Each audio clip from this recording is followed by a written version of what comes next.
गोटे डेक्ची रे ना आज रांधि देछि भात डालमा और पांपड़। एदिन आम गाँ गोपीनाथ सबे सब देव पाखे दीप लगे डंगा बसाई एथर आसी सकाल सकाल पूरा भोर समस्त मोर नमस्कार जय जगन्नाथ। आज हूँ कार्तिक पूर्णिमा मो तरफ और आम परिवार तरफ समस्त को अनेक शुभेच्छा और शुभकामना। अनेक अनेक शुभेच्छा शुभकामना। आसन देखिबा आम न्यू ब्लॉग। तो ये तो माँ एठी परिवा काटे व्यस्त अच्छे कखार गोटा अच्छे ना डालमा कखारू बैगण कटा हम ना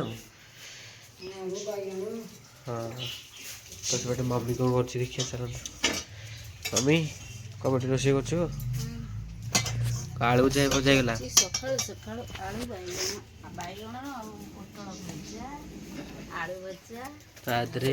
आलू अलग गोटे आलू भजा होटे पोटल कटा भजा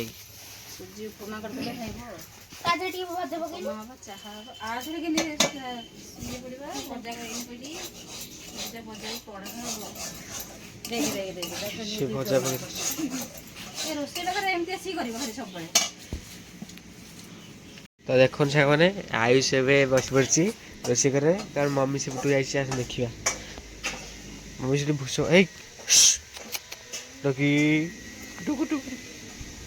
सेपटे मम्मी भूषम पत्र ये आमरी गछ ना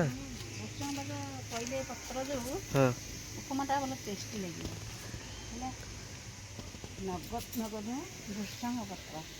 तो उपमार पड़ापी भूषम पत्र जाऊे कौटे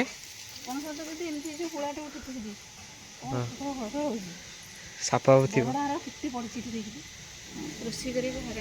आटे पोड़ी से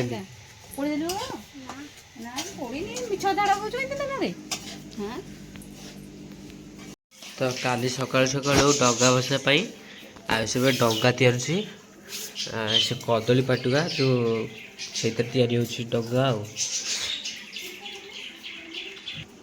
तो सेपटे बाड़ दिया चलती से डगारे पानी न पशि ना आठी माँ तेल घी से बतुले रखागला बड़ीता अच्छी सब कड़े हाँ तब आप गाँ धबल सिंह ना से मक्का आ जहाँ खाया आसला खाऊ हाँ तो बाबा लगे डंगा तैयारी हाँ हाँ मेडिसिन के चलती पुले मेडिसिन आयुष तो देखुची बसिकी बापा लग तैयारी अच्छी ठंडा मेडिसिन अच्छी तो ये दीपटे लगे बाड़ भाया जमी पानी पशुनी देखु ये तो सब डंगा आउ कदली हरिका सब सजा हो गलानी दीप भी अब जीवा आ मम्मी तो एठे अलता लगुच ना हाँ तू भी रेडी हो गल रात भी अच्छी हाँ हाँ बा मम्मी तो अलता लगुच हाँ केते अंदर अच्छी हाँ बा ସେଇଠି ବା ଗାଧେଇକି ମୋର ସରିଲାଣି ସବୁ ଖାଲି ଭାଇର ସରନି ହଁ କାର୍ତ୍ତିକ ପୂର୍ଣ୍ଣିମା ଆଇ ଡଙ୍ଗା ଛଡ଼ା ସକାଳୁ ହଁ ଯିବା ଡଙ୍ଗା ଛାଡ଼ି ଦେଇକି ଆସିବା ଆଉ ହଁ ବା ସବୁ ସଜଡ଼ା ସରିଲାଣି ଏଠି ହଁ ବା ଏଠି ସଜଡ଼ା ସବୁ ସରିଲାଣି ଆଉ ଏ ତା ଦେହରେ ଆଉ ଦେଲାଣି କେମିତି ସାଇଡ଼ରେ ଦେଖନ୍ତୁ ଆମେ ତ ଏବେ ଆସିକି ଶନିଦେବଙ୍କ ପାଖରେ ପହଞ୍ଚିଗଲୁ ଏଠି ଦୀପ ବସିଆ ହବ ଏଠି ତ ମା डंगा धरची बाण फुटी अभी डंगा बसाई एथर आसी सकाल सकाल पूरा भोर भोर हो तो देख समझ पूरा पोखरी तो समस्त भसी जाने आम भसिया हाँ ତ ଏତେ 3ଟା ଲେଖେ କି 4ଟା ଲେଖେ ଲାଗିବ ଆଉ ଲାଗି ଏଥର ବସିଆ ହବ। ଆୟୁଷ ଏ ଆୟୁଷ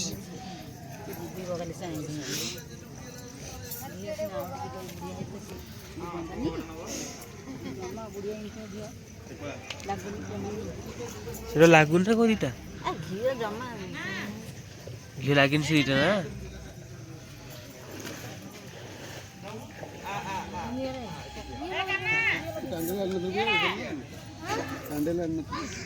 ତ ପ୍ରତିବର୍ଷ ଏଇ ସକାଳୁ ସକାଳୁ କାର୍ତ୍ତିକ ମାସ ପୂର୍ଣ୍ଣିମାରେ ଏସବୁ ଲାଗିଥିବ ଆକାମକୁ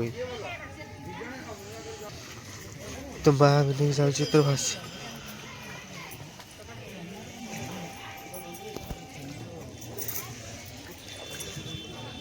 ତ ଦେଖନ୍ତୁ ଏବେ ଆକା ମା କହିକି ମା ବି ଫସି ଚାଲିଛି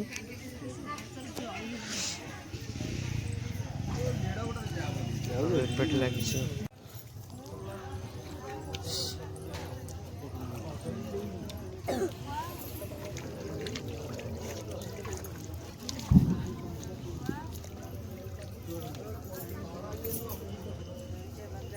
ଛଡ଼ା ହବନି ପୁରା ବଡ଼ ପକେଇକି ନଷ୍ଟ କରିଦେବି।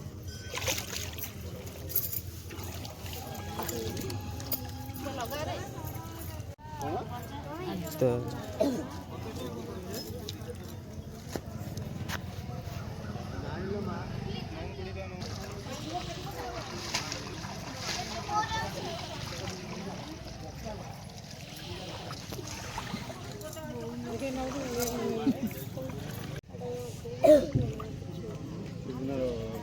ଫଟୋଟେ ମାମି ଖାଲି ଫଟୋଟେ ଉଠା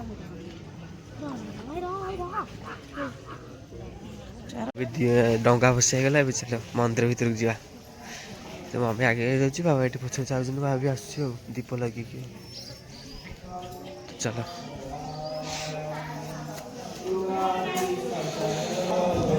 ଏବେ ମନ୍ଦିର ଭିତରେ ଆସି ପହଞ୍ଚିଗଲୁ ବାବା ଧବଳେଶ୍ୱରୀ ଆମ ଗାଁ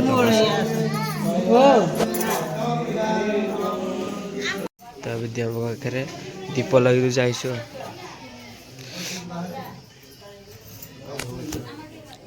ବାବା ଧବଳେଶ୍ୱରୀ ଖାଇଛୁ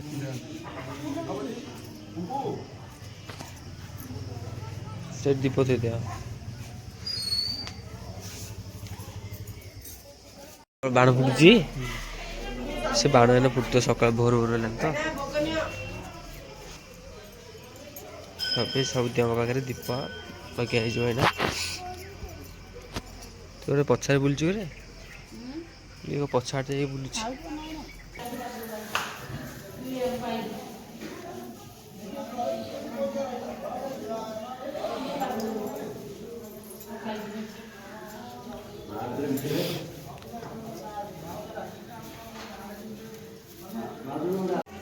ଏଦିନ ଆମ ଗାଁ ଗୋପୀନାଥ ଆୟୁଷ ଆସନ୍ତି ପୂଜା ତ ସରିଲାଣି ଆସିକି ଆଳୁ ଶୀଘ୍ର ଆସିଥିଲେ ଆଳୁ ଦେଖିଥାନ୍ତେ ଶୀଘ୍ର ଆଳୁ ଦେଖିଥାନ୍ତେ ଆଉ ଶୀଘ୍ର ଆସିଥିଲେ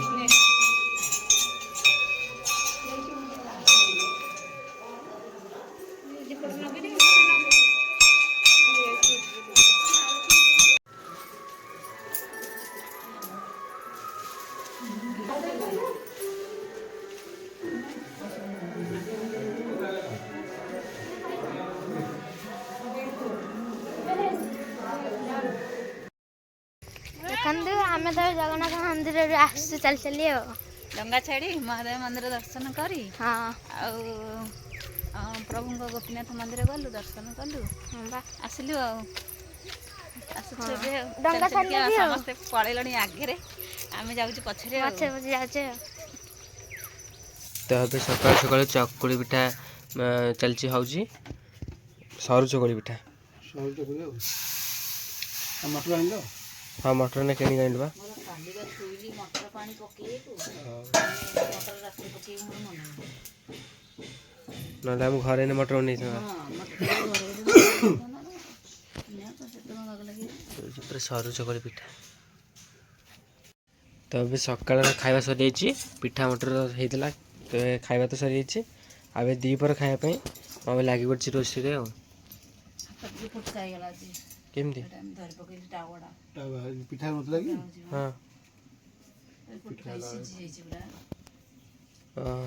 ପିଠାଟା ପୁରା ସିଝି ଯାଇଛି ମାନେ କଳା ପଡ଼ିଯାଇଛି ଏଥିରେ। ଏମିତି 3ଟା କି ଆଙ୍ଗୁଠି ପୁରା ଫୁଟକା। ଆଉ କ'ଣ ରୋଷେଇ ହେଉଛି ଆଜି ଏଇନା? ରୋଷେଇ ମାନେ ଭାତ ହେଇଯାଇଛି ବା। ଅରୁଆ ଭାତ। ଅରୁଆ ଭାତ ହେଇଗଲା ରୋଷେଇ। ଏଇଥିରେ ରୋଷେଇ କରିକି ମାନେ ଗୋଟେ ଡେକ୍ଚିରେ ମୁଁ ସାରିଦେଲି। ସାରିକିରି ଆଦେହରେ ଭାତ ଅଧା ଦେଲି, ଡାଲମା ବସିଛି ଆଉ। ଧନିଆ ପତ୍ର କଥା ହବ? ଧନିଆ ପତ୍ର ଝାଉଁଳିଗଲାଣି ପୁରା ଶୁଖିଗଲାଣି। ଡାଲମା ହେଇଛି, ଡାଲମା ବସିଛି ଆଉ ହେଇନି। ଡାଲମା ହେଇଗଲା। ପାଣି ପକେଇଥିଲି ଝାଉଁଳିଗଲାଣି। ପାଣି ପକେଇଥିଲି। ପାଣି ପକେଇଥିଲି ସେମିତି ହେଇଗଲା। ବାଛିଦେବା। ଓହୋ କି କାମରେ ମୋତେ ହେଲ୍ପ କରିଦେଉଛନ୍ତି। ମୋ ହାତଟା ଫଟକା ହେଇଗଲା ତ ସେଥିଲାଗି ଆଉ କାମରେ ଏବେ ରୋଷେଇ ସରିଗଲା? ହଁ ରୋଷେଇ ସରିଗଲା। ପାମ୍ପଡ଼ ଛଣା ହେଇଛି?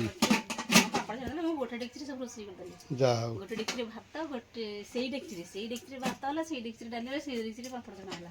ହଁ ହଁ। ଡାଲମା ହେଇକି ଥୁଆ ହେଇଛି। ହଉ ତାହେଲେ ଶୀଘ୍ର ଖାଇଦେବା ଏଥର। ଶୀଘ୍ର ଖାଇଦେବା। ହଁ ଖାଇଦେବା। ଚୁଲି ବି ଏବେ ରଡ଼ ଅଛି, ଆଉ କିଛି ହେବନି ତ? ନା ଆଉ କ'ଣ ନା ଯଦି କ'ଣ କରି ଅଛି ଆଉ ଓହୋ। ଖଟା ଅଛି ଥୁଆ ହେଇଛି। ଜାରଟା ଖଟା ଜାରଟା ଆଣିଲି। ଓଉ ଆଣିଥିଲି ବି ଖଟା କରିଥିଲି ହେଇଥାନ୍ତା ଆଜି। ନା ଏମିତି କରିଥିଲେ ହେଇଥାନ୍ତା ଯେ ଏଇନେ କୋଉଠୁ ମିଳିବ ନା।